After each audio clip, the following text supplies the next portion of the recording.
every morning the team leaves around 7 to 8 a.m. for the cleanups. Around 9 a.m. the calls start, so we have our customer relationship manager handling all the calls and schedules, and our operations manager is busy handling the teams. He's busy coordinating the cleanups. I'm across the city having meetings. My partner is across the city having meetings, and the day closes with we talking to the customers about how was the cleanup and dealing with it. And when the team is back, we just discuss how was the cleanup for them, because that's very important as well. How was the cleanup for the customer and the team members. Yeah, we don't have a stress buster thing, but we have a confession meeting. So we sit around in circles, we talk about what is bugging them, we talk about what is bugging us, then we distribute few chocolates if they've done a few great cleanups during the week, and we just laugh. And that's the team bonding thing that we have going there. That's a big question. I feel they generate jobs and startups. That's very important in India, because we see there's a labor issue going on and there are many unemployed people out there. So they generate jobs, they provide people with livelihoods. That's one important thing. And startups are always innovative, doing something new. Young people out there with ideas, doing something which huge companies might not be doing. So the customers benefit on that front.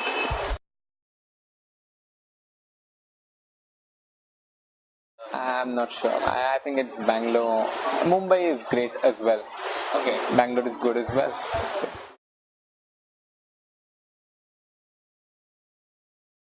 I would say Mumbai, because transportation is powerful over here. Public transport is very it reaches every part of the city, and that is helping us grow.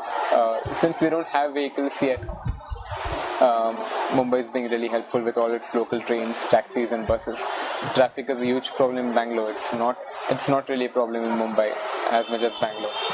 And I don't know much about Delhi. So.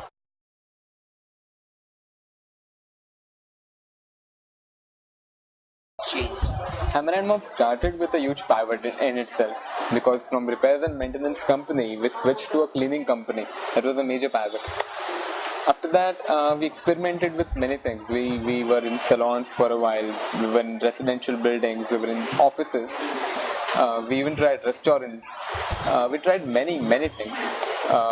We tried station manpower, we tried using some kind of a different equipment, and so when we took 1 year to finalize the product, it was 1 year of iterations. It was 1 year of changing the business model bit by bit to get the final one right.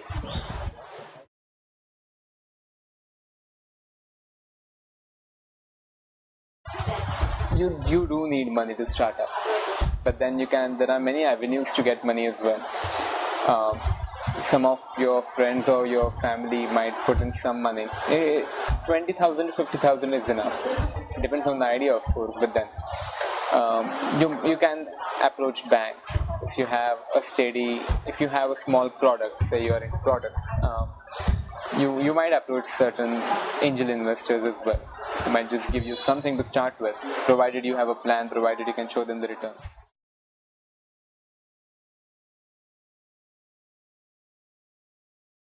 As long as you execute, the message I would like to give is create and execute. Because when you're working on an idea, make sure you don't sit on it for like 6 months or 8 months. It took us 8 long months to shift from creation to execution, and you don't really need that kind of time. That was a huge lesson that we learned. There's no limit to which you can keep on thinking about it, keep on fine-tuning things. But when you're out there and you throw your idea in front of the people, and the kind of feedback you get, the kind of the way your idea works out to be, it's entirely different from the way you have imagined it inside yourself. The first thing, like Eric says in the Lean Startup, make sure that you have a basic model working. You throw out in the market and fix it again, ship, fix it again, ship. So creation and execution are equally important. As when you execute, you know what is going on, and then you can iterate and ship again.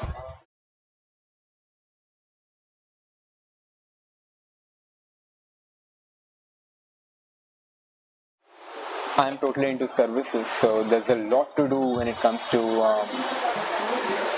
when it comes to serving people.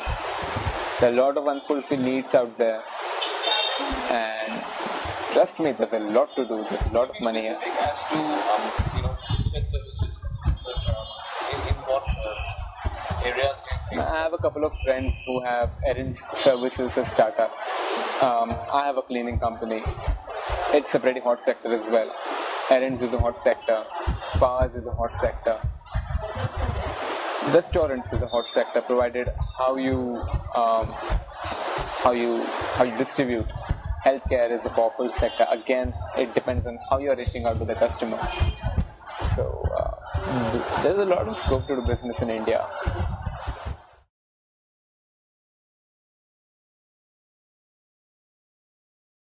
This is a recent incident, and I was so happy with my boys then. They were cleaning up this 3,700 square feet property in Bandra, and it had this huge glass doors. And well, I knew that my boys do washrooms and windows really well. They had cleaned up all the glass doors. They were working inside the house. The security personnel, he banged into the glass door no less than 3 times, thinking it was thin air. He banged into the glass door no less than 3 times, thinking it's thin air. That doesn't usually happen. My boys were half convinced that it's going to break the glass down. That's very inspiring, and I do tell the story to everyone.